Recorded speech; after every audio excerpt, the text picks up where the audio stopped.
Now, really, you can get it to say anything you want now that there's more people that can read. Because I've heard it all, especially in America. You'll have people that eat pork and touch pork, and they will be perfectly fine with divorce. You got people that'll quote the Bible every day about, the sodomites this and the sodomites that, but they'll turn around and not give any money to the church or defraud the church or stuff like that. And that's kind of the thing I think that's the most dangerous about religion.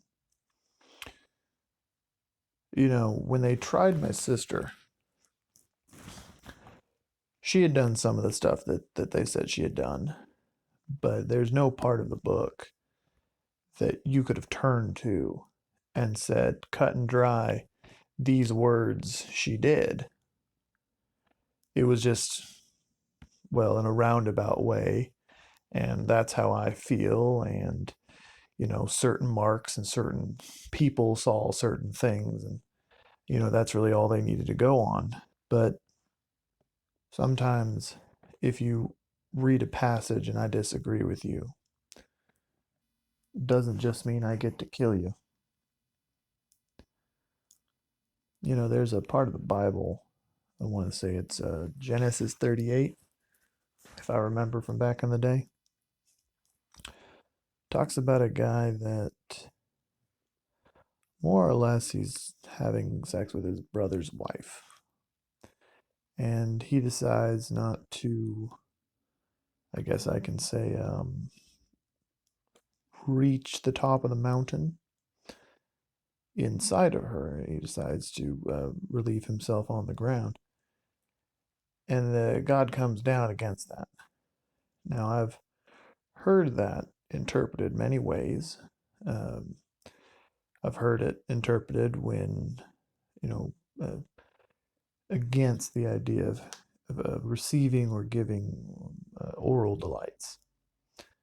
And I've also heard that interpreted to be against any form of, I don't know what you call it in your country, but staving off children.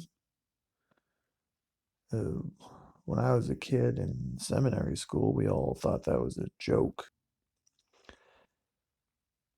You can interpret that as many ways as you want because it's just a story from so far back that really there is no proper interpretation. I think only the Hebrews keep record of the old way of looking at things, combined with the new way. And in case you were wondering, whatever he did, why ever he did it, it was bad enough that God killed him for it.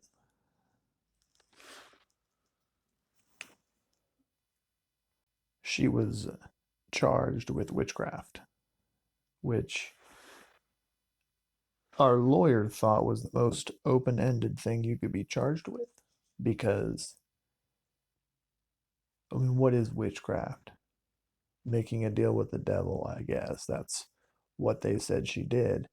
But if she made a deal with the devil, why was she living in such a bad place? Why are her kids running around in rags? You know, when people talk about your country, they talk about, you know, people coming there originally for religious freedom. It's kind of funny that when we came, we found out that religious freedom, it's fine when you conform to the religious ideology of the place that you are. And we're not the majority here. We're a very interesting minority. So they caught her. That's what they said. They had to catch her. And they caught her in the kitchen. They arrested her. Took weeks uh, for her to break finally. She confessed, and They burned her. I'm most afraid for the children. What's the daughter of a witch going to do with her life? What's the son of a witch going to do with his life? I can't think of him getting an apprenticeship. And who's going to marry a woman when she grows up whose mother was burned for witchcraft?